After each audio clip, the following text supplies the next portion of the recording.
के पसीने नाल ते भिज गए कुंडला वाले माल दुनिया दा कम बदनाम करे सोनिए जब जो भी करे शरेआम करे सोनिए वे मेरे पेट ते आराम करे सोनिए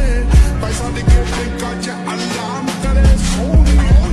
क्लास जीटी रोड जाम करे सोनिए सरकार दे घूमे सुबह जाम करे सोनिए लगा जितो जनता सलाम करे